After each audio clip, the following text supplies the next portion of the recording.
What was that guy? Oh. Do it live. Are we live? We're live. Are we here? Live. We're here. I have no idea. Are we live? Are we going? I don't know. All right, let's see here. We're not dead. That's the only thing I can say. So I think we're live. We're all right. We're live. Let me. All right. Yes, we're live. Well, I am. I don't know about you. I'm turning that off. So many things are going on. So many different buttons and screens and flashing things. And here we are. Yeah. Here we are. Here we are. It worked. Okay. Jeff Maxwell. Hey, Ryan Patrick. Okay. Great seeing you. Hey, it's great. Care. Thanks for tuning in, everybody. Have a nice weekend. Have an apple. That was, I mean, it's all downhill from here, right? I mean, boy, not a long trip. Well, we already have a lot of people tuning in, and we are on our Facebook page. We're also on our YouTube page at the same time, and people are already posting comments. So let's just first and foremost, what are we doing tonight? Jeff, what are we doing tonight? I don't know. Right. I have no idea. Jeff, who doesn't know anything. Jeff, what are you doing? I don't know. What are we doing, Jeff? All right. Well, here's to you. That's right. What we're doing is we're toasting and reveling in the fact that it is the 40th anniversary of the last episode of MASH. 40 years ago. How about that? How about them potatoes? Cheers. Boy. Cheers. All right. So first of all, first and foremost, I got to show you my shirt. Oh, whoa! Look at that, Alan. You got an Alan Alda shirt. Holy moly! Wow. At the altar, everybody. Whoa! Alan Alda T-shirt. Got that out of the way. Now. So what are we doing tonight? We are just we're just having some fun. We're just going to have a talk. We're just going to chat. We're not going to do like a watch party with the finale or do anything like that, because that's going to go way past our bedtime. Boy, kidding me. But we're just going to have some fun, and people who are online who can comment. You're on Facebook and YouTube. You can comment, leave us a comment, and if you have any questions, we will we'll choose a few of the questions that are coming through, and we'll answer those, and we'll just have some fun. We'll have some fun, by golly. And how much does it cost them to ask us a question? Is that is there a fee? Is there no. I'm sorry. No, not this time. Not this time. The first hit is free. The first time, the first one's free, kid. We get you hooked on this. But we're not releasing a new episode this week. In lieu of an episode, you're getting this. So for better or for worse, this is what you get. Well, this is darn fun. I mean, we don't do this a lot, so no, we don't. This is a foreign experience to us. We just talk audioally. We don't typically, even when we're recording, even if we are using Zoom, which we do occasionally, we don't even typically turn on the cameras. No, we don't. No. And that's for legal reasons more than anything, restraining orders. I don't know. There's something. But we don't usually do this. But we thought, you know what? This is a big anniversary. You and I spent the 50th anniversary together at Malibu Creek State Park of the premiere. And may I say, your roses were really wonderful. Thank you. Sweet. And then, so I thought it would be fun if we spent the 40th of the finale together as well. And here absolutely we are. Together, and not only are we together, but we're together with all of the wonderful people who are posting messages and laughing and saying, no, never mind. Let's watch TV. There are a lot of messages coming in here. We have 140 people so far watching, which is 139 more than I expected to show up for this. Before we get too behind here, let me just read a couple of these. Glenn says, tomorrow marks my 20th anniversary of turning 40. So this is the best birthday present I could ask for. Well, you're welcome, Glenn. Thank you for tuning in. And let's see here. Lee's going to get her debit card so she can pay for the stream. Listen to Lee, everyone. Follow her lead. Larry's asking, are we both drinking mash beer? No. No, but my 6-pack is over there. It's over in that general area, right there. That's my 6-pack of mash beer. I used to have a 6-pack, but I started eating too many mashed potatoes and it went away. Oh, well. But I am drinking beer. This is out of my MASH 4077. Well, it's not urine. It's beer. It looks like beer. It's made me make sure it's beer. Yeah, it's beer. It is beer. And I don't drink a lot of beer, but this is good. I like drinking the beer. Yeah. Is it legal to drink while you do this? Absolutely. In fact, it's encouraged. And the viewers should drink too, because it'll make this a lot more interesting. Drink away, please. Bottoms up. So let's see. Waitress, where are the crab cakes? Michael says, how much does Jeff, let's see, how much does Jeff, just wondering, when you watch an episode that you were in, do you recall the dialogue and talk with it? Go ahead and answer that question. Do I recall the dialogue? Do you remember that you were on a show called MASH? Let's start there. MASH. Yeah. No, I don't remember the dialogue all the time. Now I remember. Wait a minute. Let me see. I can remember. We have liver or fish. Right. I got that one. Yeah. But some of the other more stellar appearances where I had more than 8 words, I don't remember that. That's why they tried to not give you lines that had more than 8 words. Fun fact, right? Yeah. Oh, wow. But to answer the question legitimately, no, I don't remember the dialogue, but it's really fun to listen to it because it's, the show ended in 1983, as we're kind of celebrating here 40 years ago.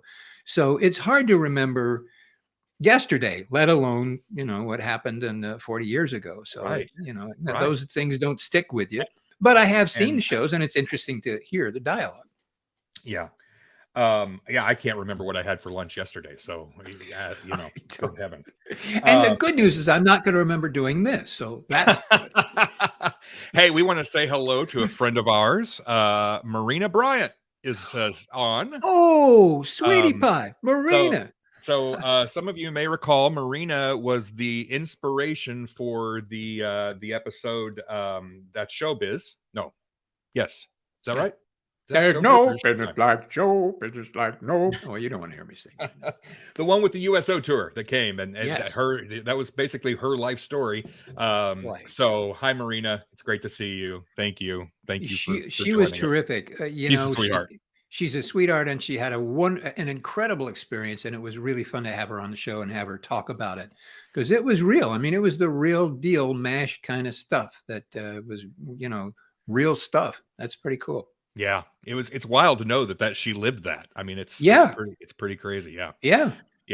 Let's see here. So Jeff, while I'm going to start looking through the comment. I'm trying to, stay a part of the conversation and read comments at the same time, which is almost impossible. Multitasking, isn't that multitasking? I'm trying. So this is the 40th anniversary of the finale. So it was 40 years ago tonight that like 3 out of 4 television sets in the country were tuned into MASH, which is an unbelievable thing. That's never going to happen again. I mean, never. The Super Bowl is the closest that we have to that many people at once watching one telecast. Mm-hmm. But as far as episodic television, it's never going to happen again. So, Mr. Maxwell, you were a part of television history 40 years ago tonight. Oh, wow. Thank you. So I know we've talked a little bit about it on the podcast, but For those who are joining us who have maybe not heard MASH Matters before, just take us back and just give us a snapshot of that time in history, the hoopla surrounding the finale, and your whatever memories you do have of not only filming or when it was broadcast. What are your memories of the finale? Well, it ended the show.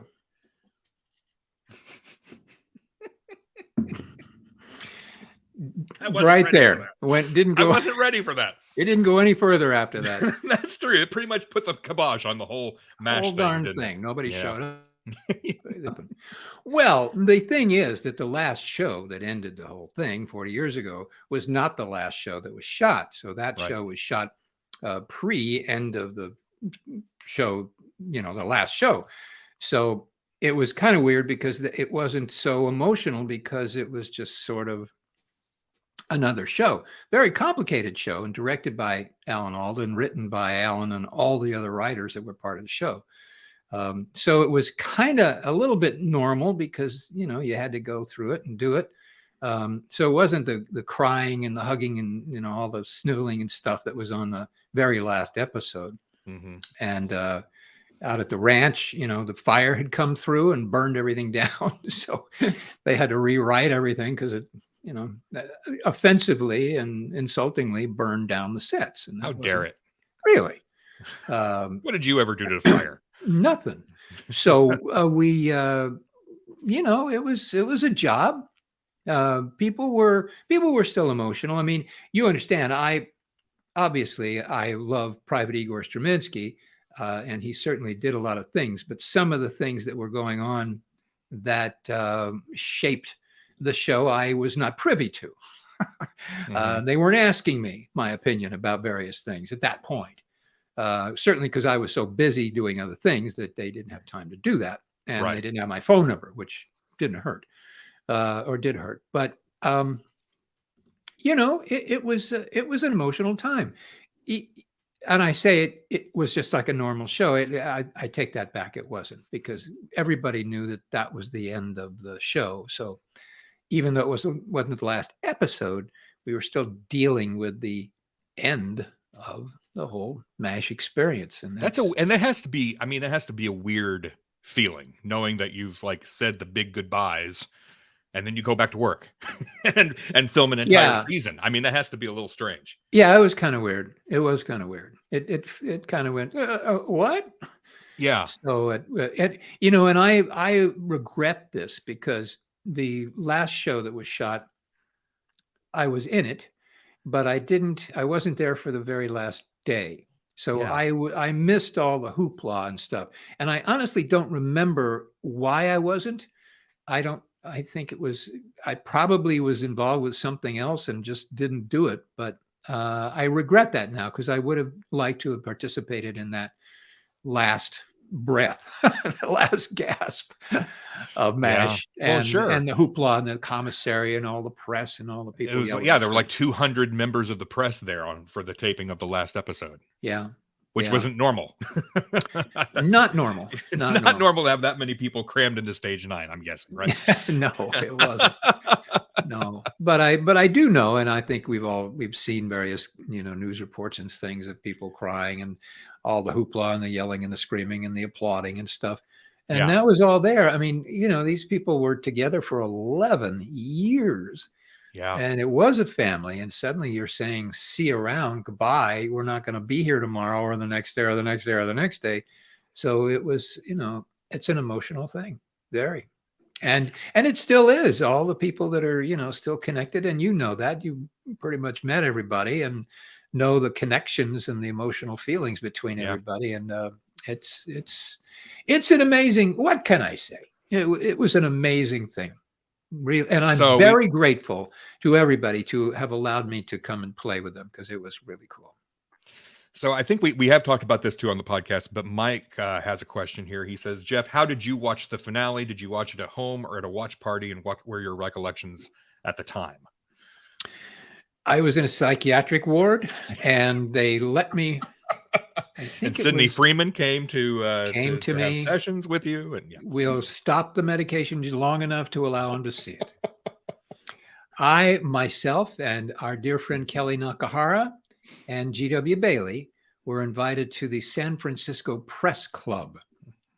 So the three of us were flown to San Francisco, and we watched it in some big sort of restaurant or room or something that the San Francisco Press Club had. And it was very interesting. And I was actually quite sick the day before, and I wasn't sure that I was going to do it. But then I said, yeah, I'm going to do it.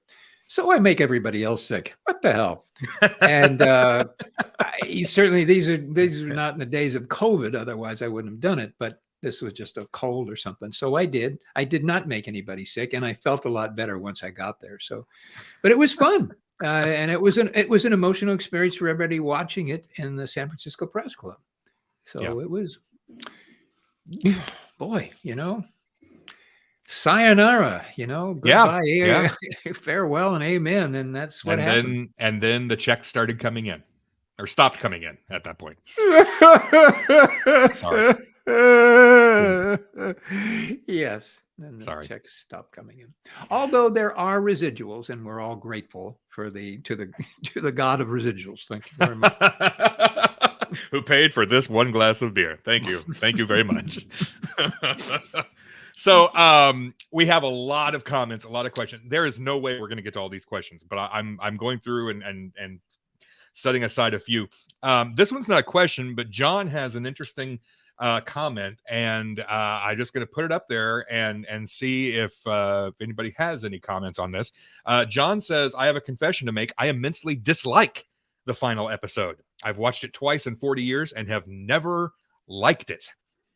And that's interesting because I do know of some people who are not as fond of the finale as they were of the entire series. So much so that, and what's interesting too is hearing some of the feedback after we had our top 50 countdown that we did on the podcast to celebrate the 50th anniversary.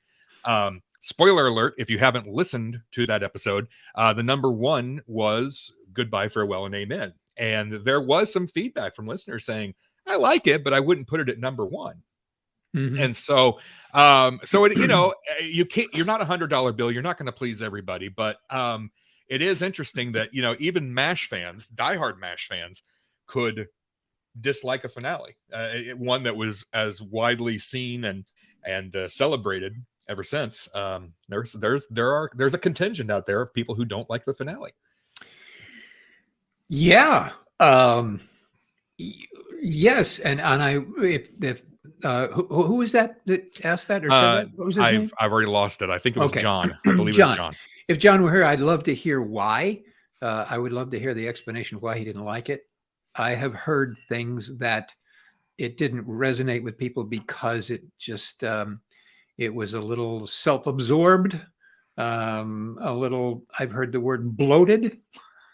These are not my words, ladies and gentlemen, please. Everybody. Jeff Maxwell calls the finale not bloated. My words, mark my word. No, you're quoted. It's over now. Those are words that I have heard, and people have said that to me. It's like, I can't do anything about it. I didn't write it anyway, so I can't do anything about it. But, everybody's got an opinion. I think on some level, it might have been almost anticlimactic because you spent 11 years with characters that you fell in love with and loved seeing all the themes and all the stuff that was going on. Mm-hmm. And now this is the end of the show. My gosh, what a bar you have to hit, to make it as good as the last 11 years. Yeah. So I think on some level, maybe that was part of it. Maybe it was just a slight bit of, gee, how can you live up to that? You can't. Yeah, and it was different too because it was a movie. It was a 2.5 hour. Up to that point, there was no television series that. I mean, some did. Some shows that were half hour did hour-long finales, mm-hmm. but a 2.5 hour finale was unheard of. And it had from the get-go, it had a different feel to it automatically. It felt different. It looked different.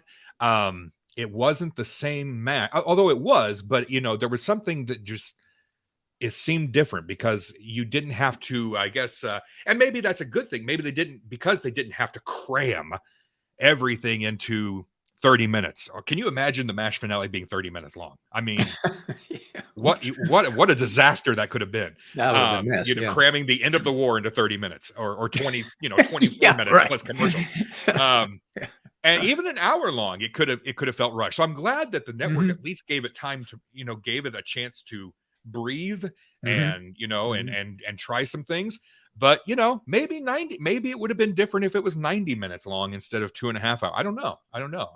I can understand how some people might find it a little harder to watch than, a typical episode, which, you can consume in about 24 minutes. So I can totally see that. Totally see that. Yeah. Yeah. Good points. All of them. Yep. So we have a host of questions here that are spanning everything. I wanted to make sure I got this one in because she couldn't be here, but our friend Megan, she couldn't be here for the live stream, but she did have a question, and it's kind of an interesting question because she's actually right now in rehearsals for a show. And doing a live show. And so her question has to do with rehearsals. And her question is, usually for a play, you have 4 to 6 weeks of rehearsal to put everything together. Doing MASH or other TV shows, what was the rehearsal process like for sitcoms? Did you have days of rehearsal, or what was a typical shooting schedule like? And what does that process look like versus a play? First day, you get the script. And the first day was everybody sat at a table read and everybody read the whole script. And then you got up. I think we took a break or something, went to the toilet, and then came back. And we don't need to get too specific here, Jeff. No, let's get sorry. I'm sorry, everybody. Sorry. So I just want to be transparent and truthful here. So then we would, then you'd block it and you'd go through each scene and you read the scene and they'd go to every single portion of the show. And that was not only to rehearse it, but that was also for the camera guys to set the camera and where's it going to go. And the lighting guys all had to know, where's everybody going to stand and where are we going to set the lights and all that kind of stuff. So you did that whole thing, and that was pretty much the rehearsal. I mean, that's about it. So there wasn't an 8-week rehearsal schedule or anything. And then the very next day, folks, you came back at 6 o'clock in the morning and you got makeup on and you went out and somebody said action and you started saying things. So that was pretty much it. Now, we did do a thing where, and Gene Reynolds started this. He had the circle, which is where he put all the chairs for everybody in the cast in this circle, and everybody could sit there and rehearse. So you'd sit and talk or whatever. And most of the people would get together. If you had a scene with somebody, you'd sit with them and you rehearse a little bit, pardon me, in that circle. So that was available to everybody, and that sort of helped. Yeah. But there wasn't a long, protracted kind of day after thing we rehearse. Didn't happen. Yeah. Well, it's interesting. I mean, it's interesting because plus it's different too than theater because you can do multiple takes. And if somebody flubs a line, you start over again and you do it until you have what you need.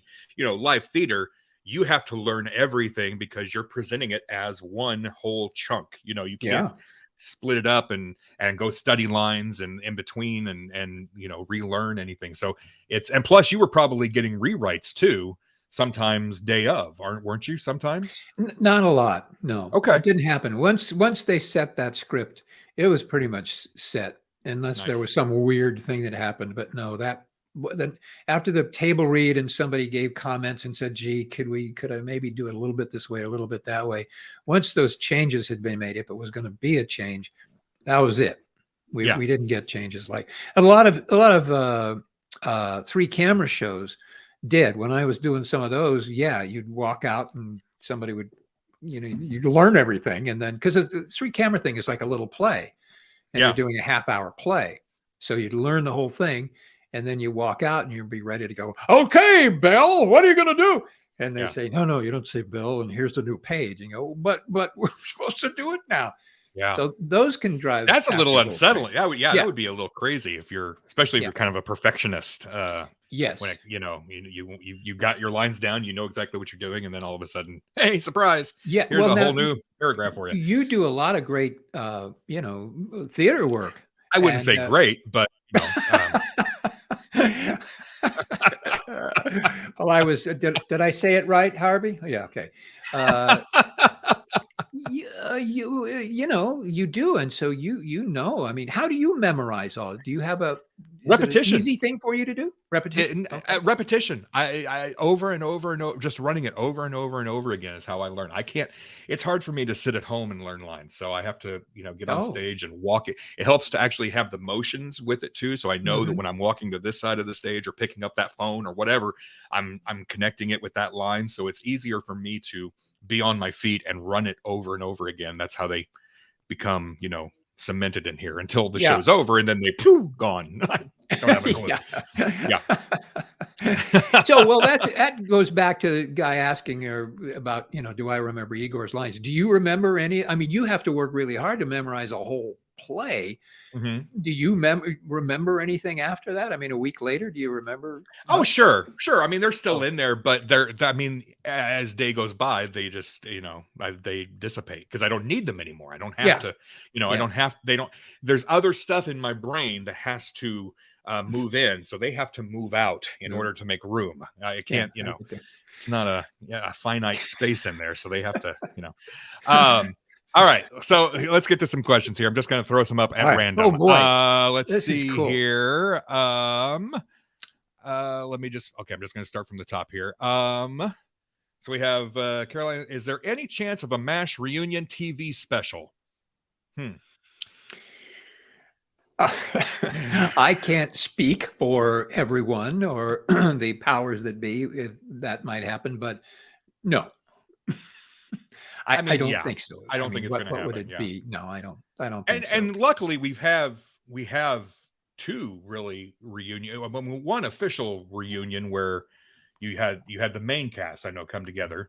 But you had the Memories of MASH document. Well, you have Making MASH, which was done during the show, our friend Michael Hirsch. And then Memories of MASH, who also Michael Hirsch was involved with. And then you had the MASH reunion, I think, for the 30th anniversary of the premiere. And luckily at that time, we still had most of the cast here as well. Harry Morgan was still here. Wayne Rogers. That brings up another comment here. Let's see here. Aaron says, in the spirit of celebrating the finale, I just feel the need to tip the hat at those cast members who have passed. McLean Stevenson, Larry Linville, Wayne Rogers, David Augustires, Kelly Nakahara, also William Christopher, Harry Morgan. Yes. To them. Salute. Indeed. Yeah. So I don't know that there's going to be any more reunions, but that's what we're trying to do with the podcast in a lot of ways it's not necessarily a reunion, but it's at least talking to some more folks before we can't talk to them again. And also bringing in people. And I'm feeling a little faint, actually. Well, it's that MASH beer that you're drinking. It's 30 years old. That's the problem. So yeah, Carolyn, I'm sorry. I don't think it's going to happen. I don't think. Unless she wants to, call everybody and try and put it together. Caroline, you're on the clock. I'll show up. I'll show up for anything.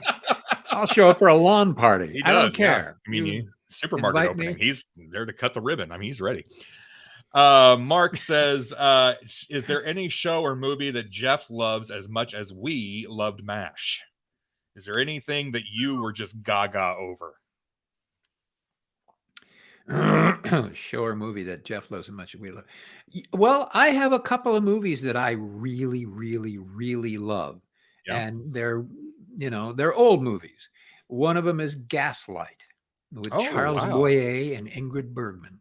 Yes. Paula, what did you do with the brooch, Paula? I don't know. Good, I don't know where I put the brooch. Paula, I know you did something with the brooch. I love that movie. I watched it 62 million times. I love the performances. I love Ingrid Bergman. I love Charles Boyer. They were so good. And and the maid. Oh, she just passed away. Oh, Ryan, help me now. The maid was wonderful actress, blonde. Oh, darn. Well, somebody will think of it here. But Passed away. yeah, Gaslight was like wasn't that like 1939 or something like that? I don't know, but she was the detective, the lady detective. She had the show. I can't remember anything.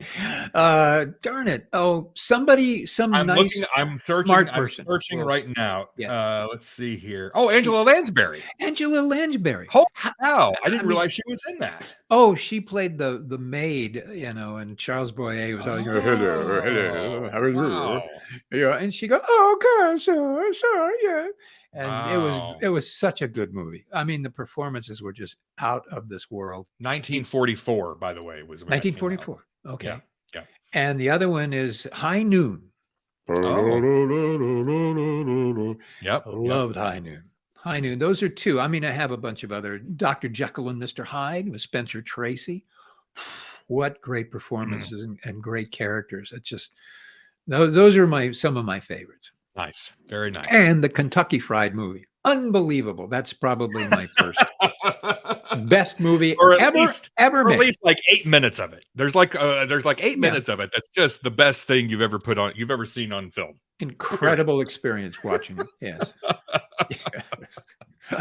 Nice. All right. Let's see here. My friend Janae wants to know, have you ever actually eaten creamed weenies? And I think we know the answer to this, Jeff, because not only have you eaten them, but you have a cookbook where you give a recipe for them.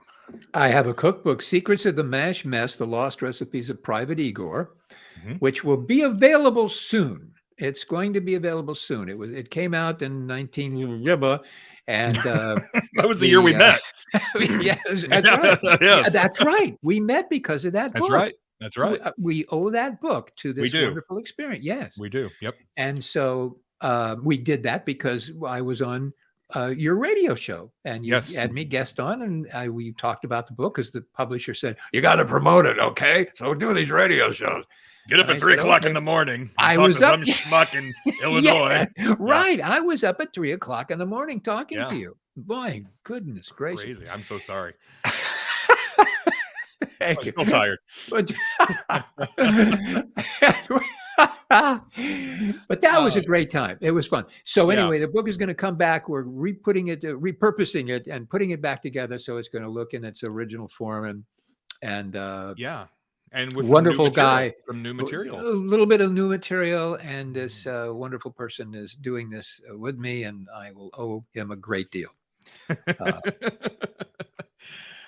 You can also find the recipe for creamed weenies on our website, mashmatters.com. There's a recipes tab, and if you want to make it yourself and let us know what you think of creamed weenies, you can do that. Yeah. I'm thinking of canning it. Canned cream weenies. You can't say that on the internet. Kevin, so a couple of memories from the finale. Kevin says, I was 14 when the finale aired. Unfortunately, my parents' orange carpet is included in my memory of watching the finale live, which brings back some memories for me because my grandmother had an orange shag carpet. So when I would go to her house and watch Hee Haw, the orange carpet's also a part of mine. And John, this is great. John says, I called my dad today to ask where he was 40 years ago today. He didn't know until I told him it was the MASH finale, and he recalled the whole day what he did. Wow. How about that? I love that. Well, Hee Haw was on. And my partner and I, we were doing the comedy team, Garrett and Maxwell. We were on the Princess Cruises. We did a whole bunch of Princess Cruises. Yeah. And it was the weekend party cruises. And on Sunday night, we'd do a show.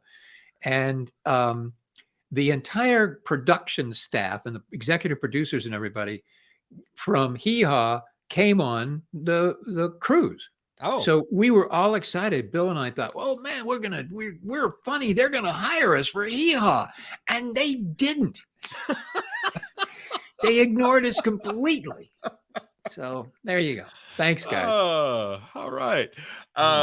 Let's see here. A couple of international viewers right now. Hello there. It's 2 a.m. in Poland. Oh my I goodness. stayed up to say hi to all the MASH fans, and thank you, gentlemen, for continuing the love for this life-changing show. Yes, hi to you, for you lovely host. Well, thank you. And let's see. We also had there was another one here. Where is it? Boy, stay safe. Stay safe in Poland. Amen. Yeah. I've lost the other comment, but I think there was another one from. Oh, here it is. Hi, Jeff and Ryan. It's 9 a.m. here in Malaysia, and I'm going to sneak listening to you guys while at work. Great way to start my morning. So, hey. Oh my goodness! I know it's wild, isn't it? It's crazy. That's wild. It's crazy to us that people would stay up in the middle of the night, or or take us to work with them in the morning. And it's just this podcast has just been a real eye opener as far as internationally. It really has. It's amazing. Yes. It's been an emotional experience for me, because when we started this, I went, wow. But once we started getting into it and hearing the people and hearing everybody and hearing the responses to MASH and talking about how emotionally, impactful it was to them, has been an absolutely eye-opening experience.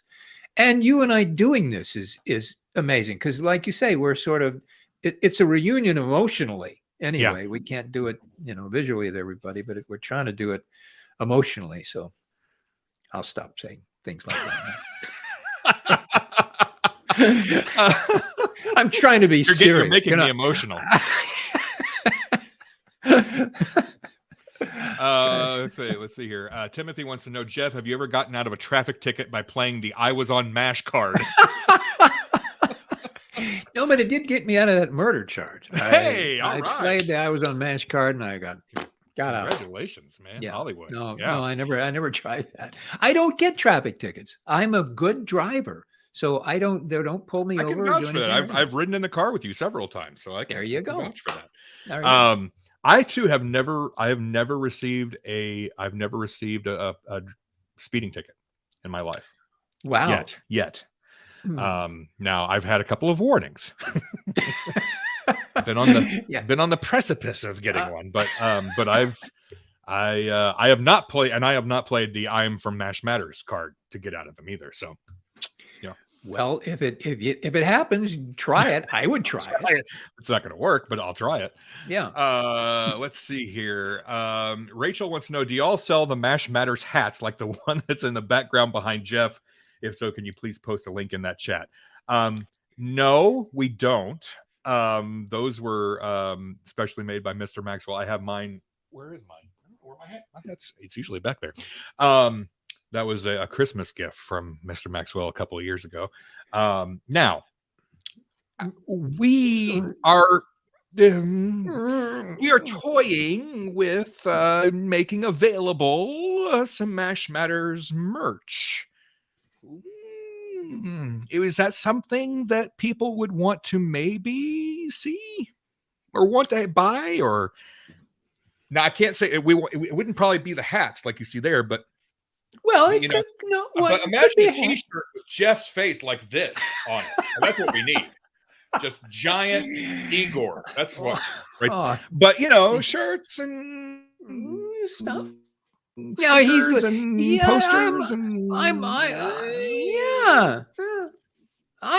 something, a little bit somebody would like. See, people, I mean, the comments seem to be overwhelmingly positive coming in. I am still on the hat side. I know the lovely Ryan is not so hat friendly, but I still am. So, well, it's not that I'm not against hats. I'm not, it's not like I'm, controlled by the powerful anti-hat lobby or anything like that. It is, it's that hats are very hard to sell. Everybody, hats fit everybody differently. So, for the most part, what your shirt size is or something like that. But hats, like, I have a huge head. My head is very large. And so it's, it's a problem I've had to deal with my entire life. Thank you for your your concern. But those hats that say one size fits most, well, I'm not most, or one size fits all. No, they don't. So it's trickier with hats. So that's why we haven't looked into hats necessarily. But other things, we might be making those available to you soon. That's what I'm just going to say. So it's nice to see that people seem to be in favor of it. If we were to do that, and we want to see the wave of interest for hats. Even though won't be, even if it'll fall off. Jeff, if you want to stock your garage full of hats, and we just, igorhats.com or whatever, we can do that if you want. But well, I mean, if somebody buys a hat and it doesn't fit, it's not my problem. I mean, it's their head. They can work it out. You get rubber bands or something. Oh, let's see here. Okay, I'm just going to pull up another one. Ryan, who did you watch the finale with that night? Well, that's a very personal question, George, and I'm not going to answer that question. Okay, moving on. No. That's a great question. I watched it with my parents. I mean, I was, I hate to say this in front of you, Jeff, but I was 8 years old at the time.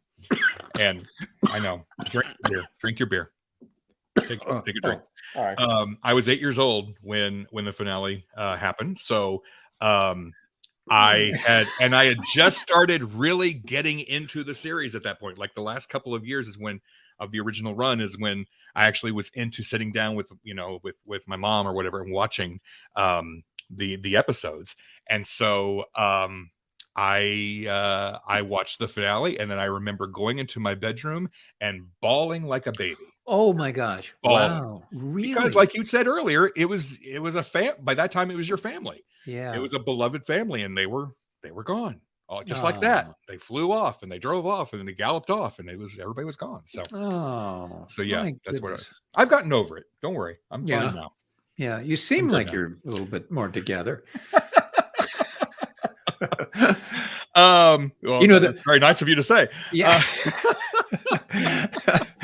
I said you seem like it. I'm a good actor. Like it. Yeah. The last episode, I remember I was in, and they had everybody in the tent, and they were saying, "Well, what are you going to do when you go home, or whatever?" And Igor was going to go home to be a pig farmer. Yes, brilliantly written out for Igor. Okay, I'm going to go home and be a pig farmer. Great. Look, I was very grateful that I was included in all that, and I had things to say, like I was going home to be a pig farmer. So I'm not going to downplay my wonderful interest. But one thing I really liked about it is my hair looked really good. I mean, my hair looked great in that shot. Anybody? I love that is what you remember most about the episodes. Absolutely. Is the episodes when your hair looked fabulous. I like. Well, let's get down to the important stuff. I mean, the words are words. Come on, anybody can say the word. But you're having a good hair day on TV. That's important. That's great. Okay, so a few more memories here from the finale. Let's see here. Mary Beth says, 40 years ago, I raced home from Macy's to watch the finale, was living in Albany, New York, and I'm still friends with most of the people I watched the show with. That's sweet. And then there was another one. Oh, this one. Melanie says, I was in the middle of tech the night of the finale.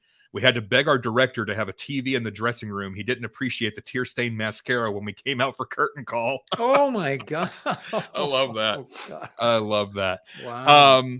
So Larry Paul says, Jeff, to be honest, when you make liver or fish, do you ever think of that scene or say it out loud when you serve the food? Oh, interesting question. When you make liver or fish. Yeah. Well, I'm not a big liver eater. I do make fish. And, I got to say, the thing liver or fish is ingrained in my brain now. So yes. I can't help it. Sometimes I am looking at it and I think about liver or fish. And then I think about Alan Alda doing that wonderful dance he did and that improvised thing he jumped around, and it was great. But yeah, I think about liver or fish. I can't help it. I'm thinking about it right now. There you go. Have another drink. Our friend Karen Jeet says, I would wear Jeff's face. Okay, moving Sorry. on.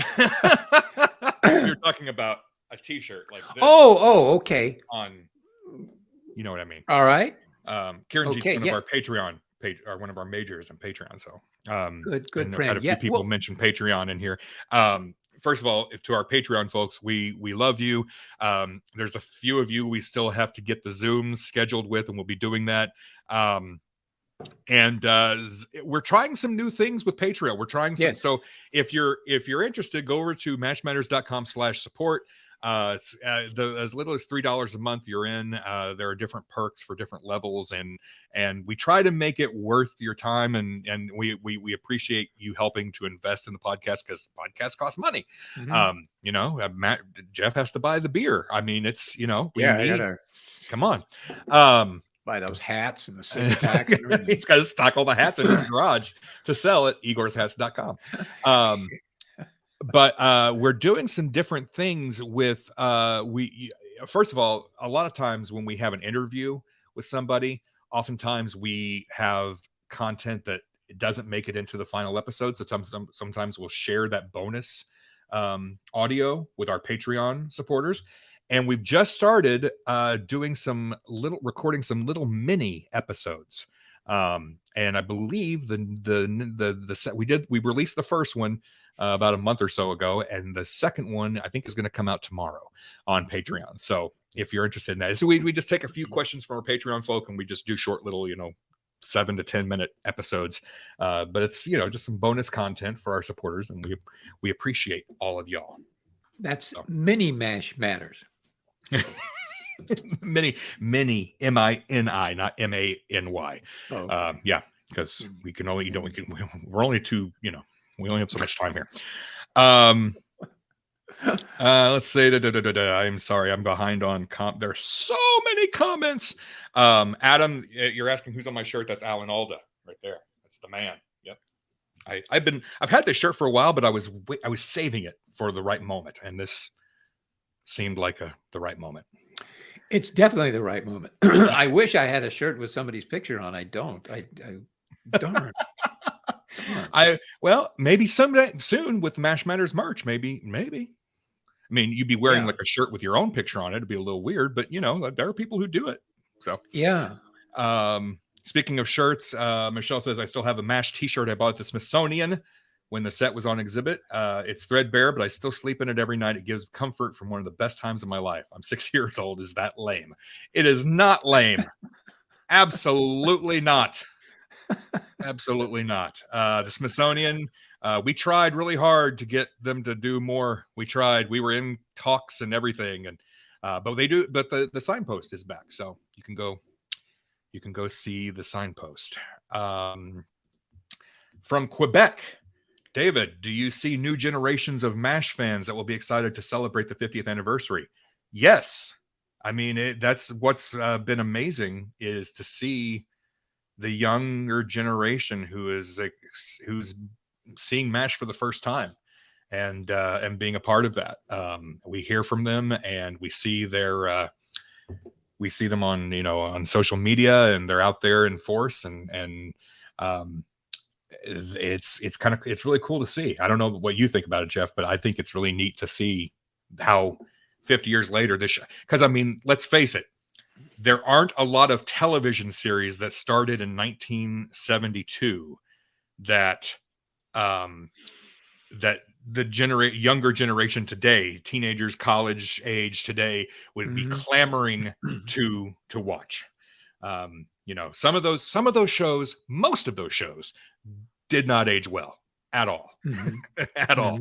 So it's a true testament to how great of a show MASH was, that not only are younger people finding it, but they're really getting into it and really seeing, understanding and relating to the themes that are happening in the series then that are still relevant to now. Yeah, that's true. I mean, there aren't even comedy shows.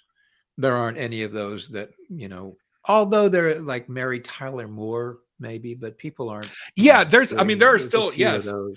but there's only a handful. Yeah. I mean, you could even argue that one of the greatest shows of all time, which is All in the Family, today did not age as well Right. as other, but it's considered one of the Mount Rushmore shows.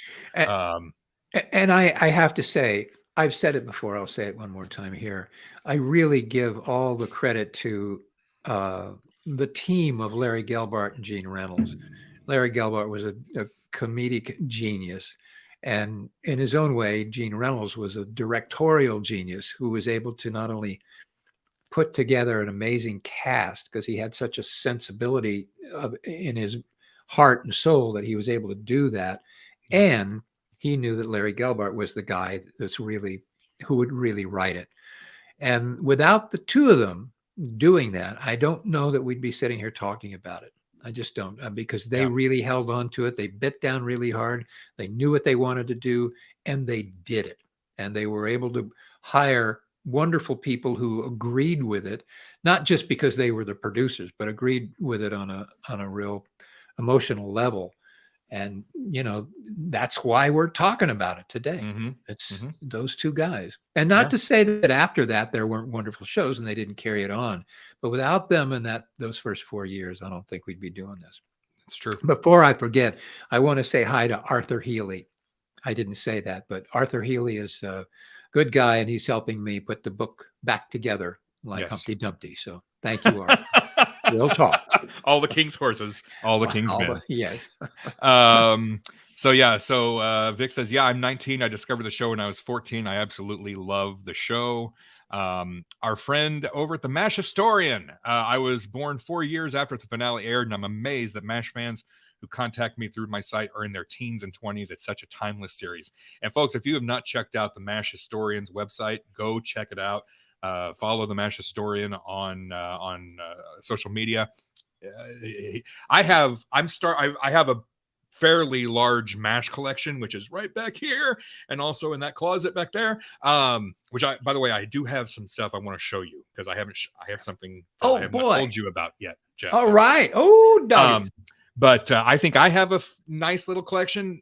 The MASH Historians collection blows away everybody. So really, really great stuff there. Let's see here. Tony says, I was in the service stationed in Guam when the finale aired. We didn't get it until May. So from February, they had to wait until May to get it in Guam. That's how long. Yeah. Wow. Yeah. Gee, and and there weren't, what the you young folks out there watching, you whippersnappers watching on the YouTube and the Facebook, we did. If you missed an episode, you had to wait for a rerun, or you had to wait until for syndication and that show to come up in syndication. So you couldn't just, it wasn't on demand. The VCRs were not a thing yet. You could not just call, if I miss it, I'll watch it later. No, if you didn't watch it when it was on the air, you were out of luck. That's it. Yeah. Yeah. So if you missed the finale, or if the finale, some people miss the finale, or they weren't able to get it till later, they couldn't just go and pull it up on their computer and watch it. So yeah, you kids today, you've got it so good. Little millennials, you. I had a millennial right here, but I got some cream and pretty much gone. Michael says, I can't recall, Ryan, if you've answered this question, but did you enjoy the movie MASH? I love the show, but I don't care for the movie. So yeah, I have watched it. I have not watched it recently, and I want to go back and watch it again. I did like it, and but it's hard to watch the movie through the lens of the TV show. So if you are used to watching the show, and if you're used to these characters and how these characters are portrayed on the show, and then you go and watch the movie and see a completely different Hawkeye and a completely different Trapper and a completely different Frank and a completely different Henry and Margaret, they're different. There is little to no similarity between Larry Linville's Frank Burns and what's his name? Robert Duvall's Frank Burns. I mean, Yeah. there's that Venn diagram doesn't really cross over. There's, the Henry in the movie and the Henry on the TV show, different. But they were both good. I mean, that's not to say that they're not good. The performances in the film, very good. And I think the film is closer to what it was really like in Korea, as opposed to the TV show, which was on network television. And you had Robert Altman with an R rating over here, and you had network television on CBS over here. Mhm. There were things that they could do in the movie and say in the movie that they could never do on TV. And so it's a different experience. But if you've never seen the movie and you go into the movie knowing that, then I think you can enjoy the movie. But if you go in expecting it to be a continuation or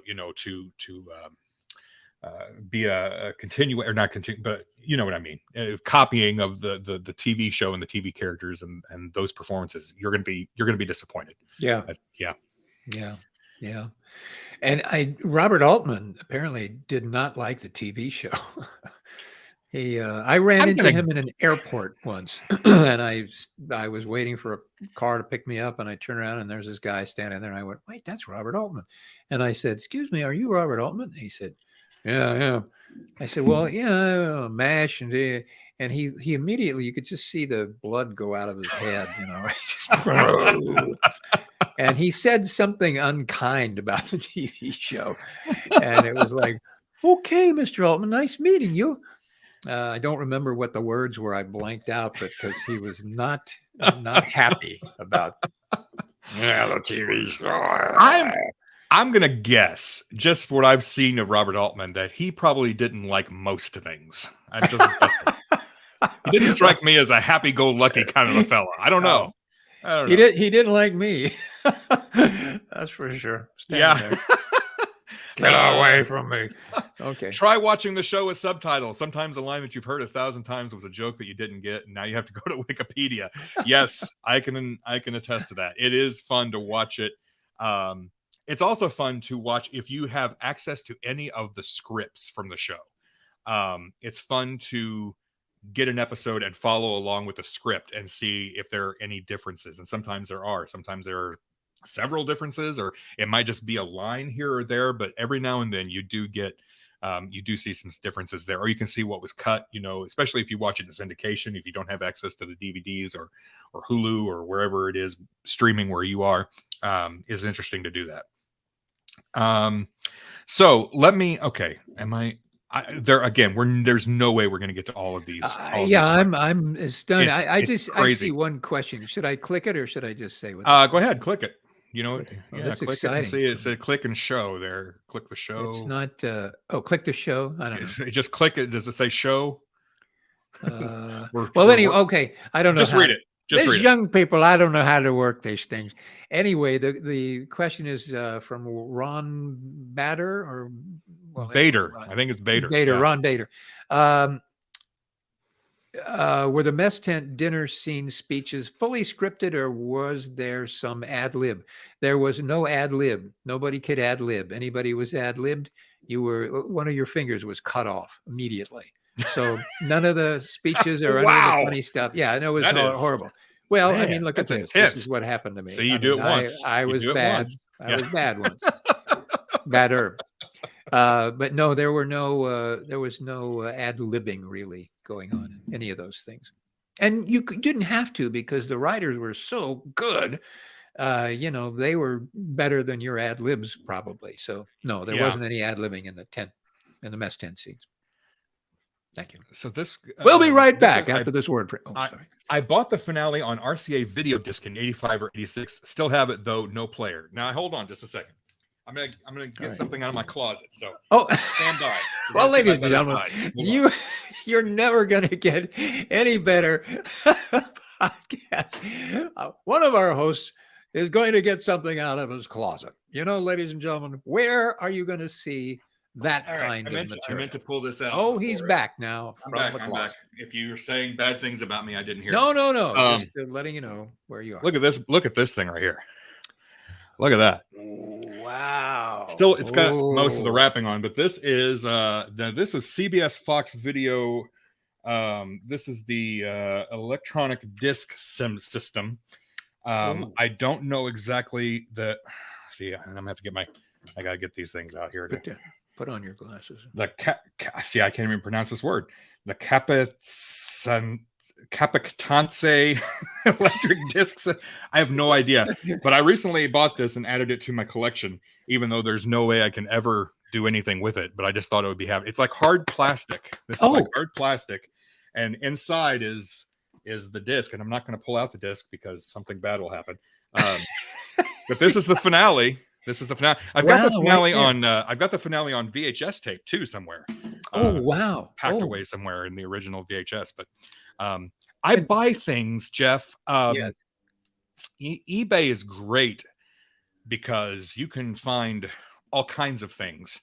eBay is terrible because you can find all kinds of things. Yes. And then you end up buying things that have no use whatsoever. None. But I have them now, Yeah. Well, that's very nice. You can hang that up. That's kind of a fun thing to hang up. Yeah. I could. This came in today. I just got this today. Oh, this is a show and tell. This is so exciting. This is my so I got Radar's teddy bear here. Of course, not the original, but it is Gary. See right there is Gary on there. Look at him. Look at the teddy bear. I am a 48-year-old man, Jeff, and I bought a teddy bear on eBay. I don't know. Okay. All right. I don't know how to process this. You don't have to. You just be who you are. Yeah. And love yourself. Thank you. We love you. You love yourself with your teddy bear. Take it to bed. You should go to bed now with the teddy bear and love yourself quietly in your own room, maybe with a secured lock. It's getting weird. It's getting weird. I have several TV guides, but I pulled out two just to show it because this is the one from the finale. So this is the finale. But if you notice really closely, it's hard for me to not get the glare. But that is signed by Mr. Bill Christopher. Yeah. So I got that one signed to me. And this TV guide. Let's see. This was A.G. Smith Jr. from Sherman, Texas, was the person who subscribed to this issue. So thank you to AG. If you're watching, thank you. Somehow I got your TV guide. And I have another TV guide here, and this is another one from my collection of these two. But this one also signed by Mr. Alda. Oh, wow. Look at that. And Mr. Farrell. Right wow. Now, did you get those autographs or was I did. Yeah, yes, I got these autographs. So one was in person with Mr. Farrell, and the other one is from Alan Alda, and saying, hey, we sorry for the apologies, because I sent this to him years ago. This is back in 2014. Hey, sorry, we changed offices and we just now found this. It was like a year later. I finally got that back from him. So. Well, that's very nice of him. That's very nice. By the way, while we're talking about autographs, people ask me about signing stuff. Yes. And I will do that. We have an address posted, I think, on our website. We don't have it on I can put it back on the website if you're okay with that. We took it down for a little while because you were getting a lot of stuff. Getting a lot of stuff. Yes, we will be happy to put that back up there, and I will sign stuff. But here's my only restriction. Be happy to sign a picture. I'm grateful for anybody that wants a picture of me, and I'll be happy to sign it. But please, just one picture. Don't send me like 8 pictures and say, I got to send it to my mother-in-law and my Aunt Gussie and all those people. So the whole family wants. That's really nice, but I send me one picture and I'll be happy to sign it. Don't send me more than one, please. We will put that address back on the website, and also self-addressed stamped envelope too. Yes, include a self-addressed stamped. What that guy said. Yes. What he said. Yes. Matt wants to know, so who is Ryan Patrick? Good question. Come on. Do we have time? Really? Holy moly. let me put my feet up. I gotta get another beer. All right. So if you are watching and you are not familiar with the podcast, Jeff and I host a podcast called Mash Matters. You can see it up there in the corner. It says Mash Matters. And I have known Jeff for 20 something years, and we decided to try this out and see if this whole podcast thing worked, and it kind of worked. So that's who I am. I am in no way affiliated with the television series, the original television series, except that I am a lifelong fan of the show and wanted to be a part of putting out some kind of way for fans to listen and celebrate and enjoy the show as much as I do. And that's where the podcast was born, and that's who I am. So nice to meet you, Matt. Right. And by golly, you do a darn good job of it. And we met on your radio show, back umpteen years ago. Yes. And we said, we stayed in touch. It was kind of fun. You were terrific, and I knew you were a good guy because you could just hear it in the ether when we were talking. So umpteen years later, when we started talking about this, it seemed to make sense.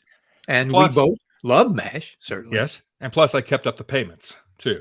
That's true. You only missed 2. I remember 2, but. It was a tough year. That go. That was a tough year. Yeah. No, 2005 was a tough year. Jeff, do you still have your fatigues from the show? That's what Franklin wants to know. I'm not going to go to the closet. Let me see if just let me check if I have pants on. Are you wearing pants? Okay, good. Looky here, folks. Hey, Franklin, check it out. Careful now. Ladies and gentlemen. Yeah, we're not covered. We're not insured. Talking about fatigue. That was my fatigue. This, ladies and gentlemen, well, let me do this. This is my actual jacket. There it is. Actual green jacket that I wore for many years. Boy, I got to clean that thing. And this, ladies and gentlemen, for your viewing pleasure, is my cap that I wore. And, when I started doing this, I had, I liked hair. I liked having hair. So I would walk around with hair, and I would worry about my hair and get fancy barbers to cut my hair. So I was happy that it looked good. So when I got on MASH and, I had hair, they said, hey, you got a little too much hair there. So you're going to have to get a haircut. And I went, oh, okay. All right, I'll do that. And so I went home. I went, I'm not going to get a haircut. I'm not going to do that. These people so crazy. I put this here. I'll do this. So yeah, usually you didn't wear it over headphones. I would put this over my head. And in order to save my hair, I would stuff it up under the cap. So that's why I look like this all the time. And that's there you go. There's the money shot. It worked. There it is. So I'd shove it up there because I didn't want to cut any of those beautiful locks. I had some locks for breakfast, actually, too. Anyway. Nice. Love it. Love it. But this is the actual. I have another one. I had 2 of them. This is one of them. But nice. I have 2. You have 2. Pretty cool. Very nice. Yeah. Very nice. I actually sold one of them. Did you? Yes. I was trying to raise money to make a movie, and we sold it as an auction. It was a cheap movie. Anybody want to buy a hat? Yeah, buy a hat. I'm gonna make a movie. I want to buy a hat. Hat for sale. 10%. Can I show you? I want to show you. And we do probably need to wrap up here, but because we could.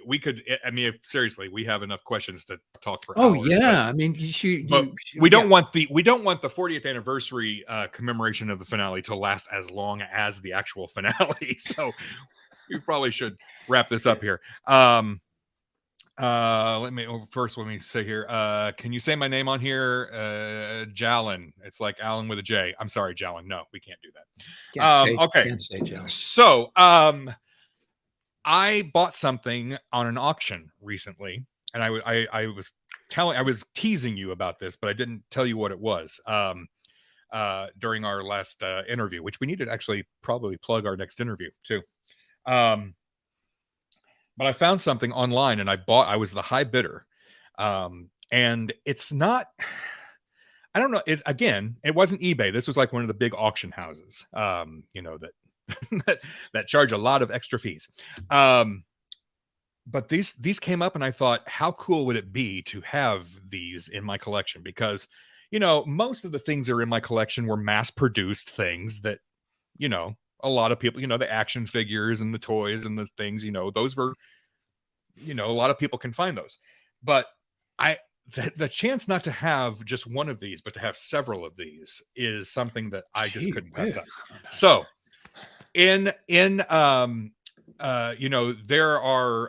like the Nobel Prize for literature, and there's the Pulitzer Prize for journalism.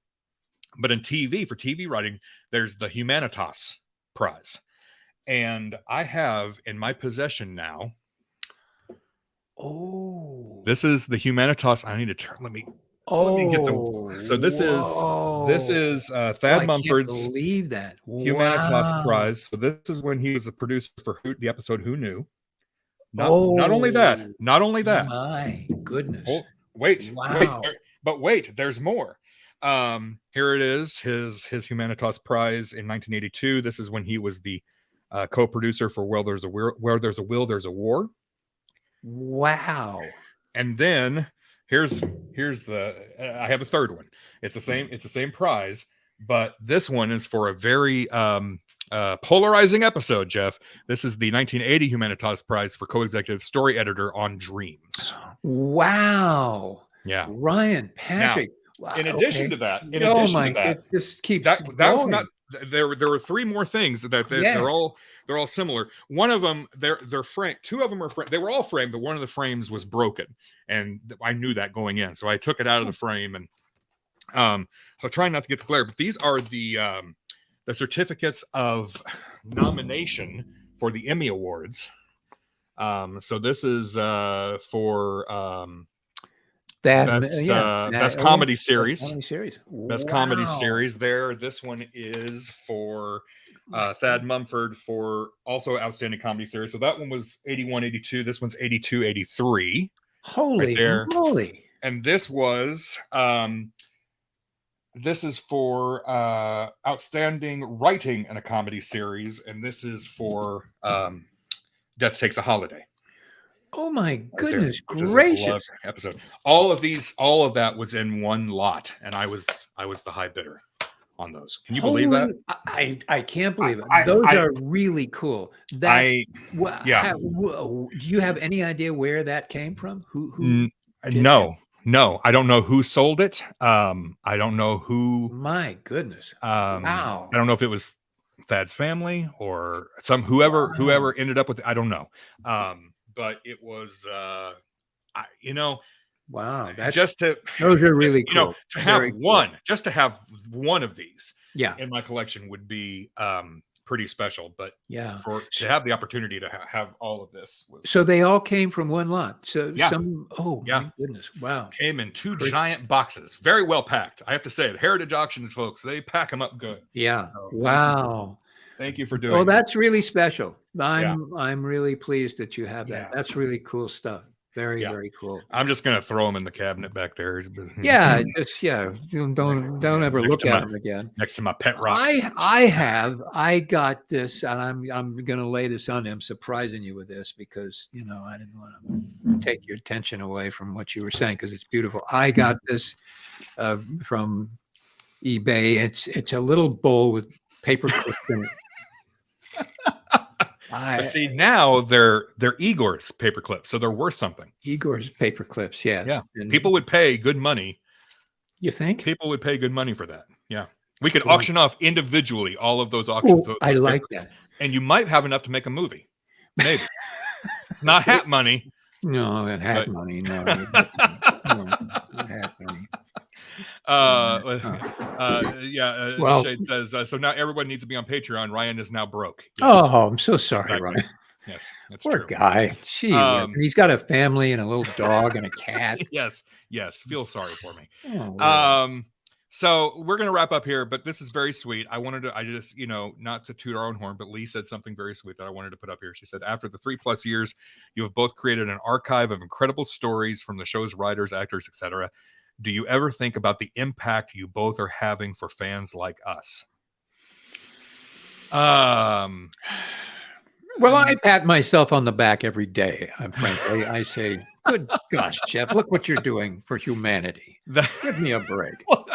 I rarely bring you up, Ryan, but I do talk about myself quite a bit. I understand. I Uh, understand. So I'll give the final word to you, Jeff, but let me just say, well, I thought that was the final word. no. We're gonna milk this for all it's worth. Go, Ryan, go. When we start, and I believe we've probably already said this on the podcast, but we're gonna say it again because you're here and you can leave if you want to. Who, me? But no, no, you stick around. Okay. We started this podcast not knowing what was going to happen. We had no clue. We wanted to do, when I had the inkling to do this podcast, it was because I wanted to do a podcast that I, as a fan, would want to listen to. And so going into this, really didn't know what that looked like. And then Jeff graciously comes on board. And then it becomes a whole new thing. It becomes, a fan's perspective mixed with the perspective of somebody who was a part of the show. Still didn't know. Still, even going into episode 1, still didn't know exactly what we were going to do and how we were going to pull it off and what the response would be. We didn't know if we were going to get 10 people listening or 100 people or what. We didn't have a clue. And honestly, we still don't. But but it's been really incredible. So you ask, do you ever think about the impact? No, we don't. I don't necessarily think of it that way because I just am thankful that we get to do this, and I'm thankful that people are listening to it and appreciating it and enjoying it.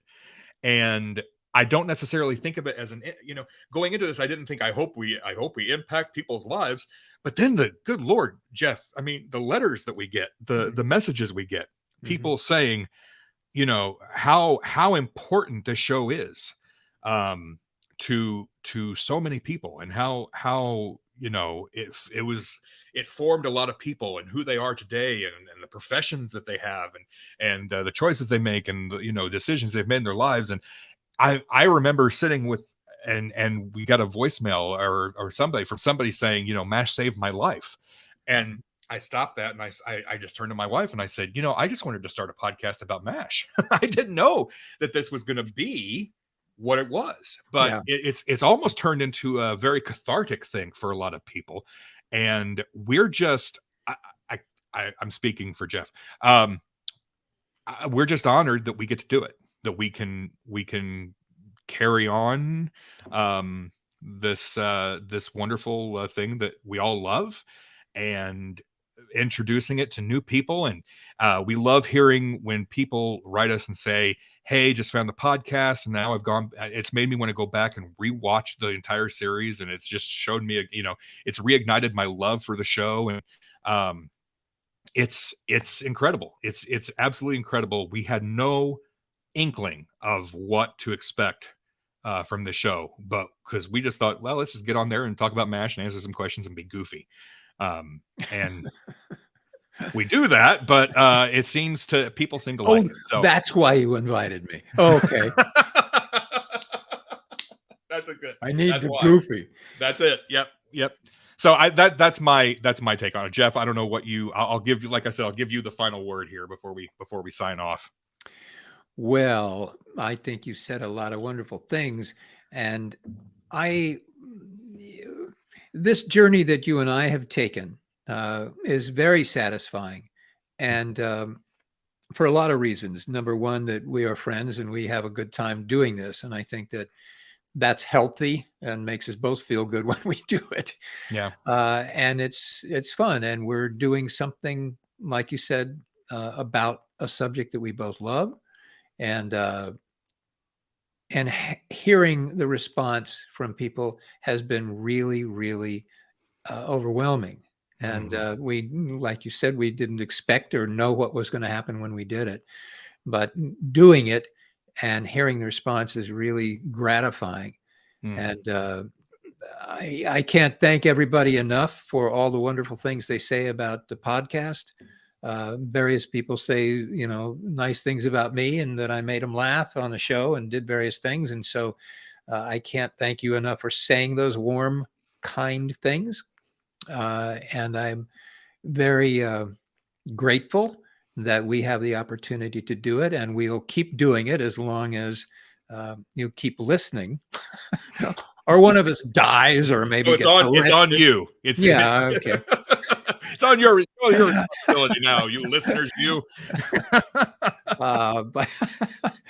But I don't want to get too maudlin or serious. But really, everybody, thank you, everybody, and thank you for showing up here, and thank you for all the questions. And you have such wonderful questions and comments.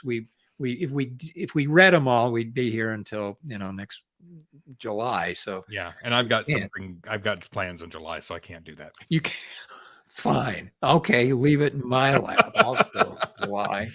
But so there's only a sip left, but I want to do a toast to the 40th anniversary of the last episode of MASH. And I want to do a toast to all of you wonderful people and all of you wonderful listeners who hang in there with us and enjoy us. And I hope that we keep doing that for you. So salute. Here it is. Salute. All right. Now get out of here. Okay. Before we go. Yeah. I said I'd give you the last word and then I'm going to talk. That's what I do. Look what I have to put up with. Just a little housekeeping. So no new episode this week. This is in place of a new episode. Sorry. Then our next episode would be episode 99. So that is scheduled to come out the 15th of March. And then after that would be episode 100.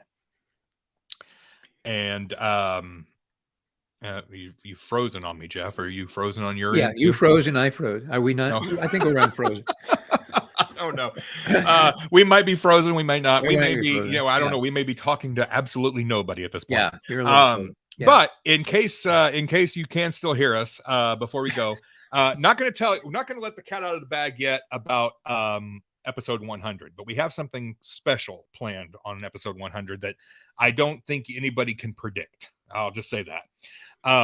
But we'll go ahead and give a plug for our next episode 99. We're going to be talking with somebody who was a part of a very popular television series, not MASH, and also not on the air in the same decade as MASH, but who is also a MASH super fan who contacted us. So that is something that's going to be in our next episode. So there you go.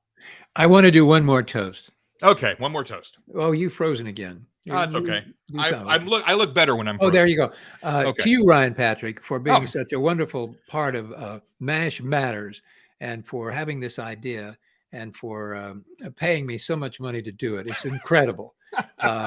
But you do a wonderful job. You do a lot of heavy lifting in the production of this thing. And so I thank you for that. And everybody else here should thank him for that. So thank you very much. It's a joy to do this with you. Thank you. If we keep saluting, you're just going to keep getting drunker. So I love you guys. Really. Right. I love everybody. All right. Come on, everybody come over to my house. Everybody. All right. Well, thank you, everybody, for tuning in to celebrate with us the 40th anniversary of the finale. Thank you for listening. Thank you for support. If you have not listened, you can check us out on your podcast player, also mashmatters.com, and tell people about the podcast. Let people know and spread the love to the MASH family. So that's it. Anything else, Jeff? We good? I don't think so. We'll just work on those hats and we'll be back. All right. Until next time, here's looking up your old address. Thanks, guys. See you later.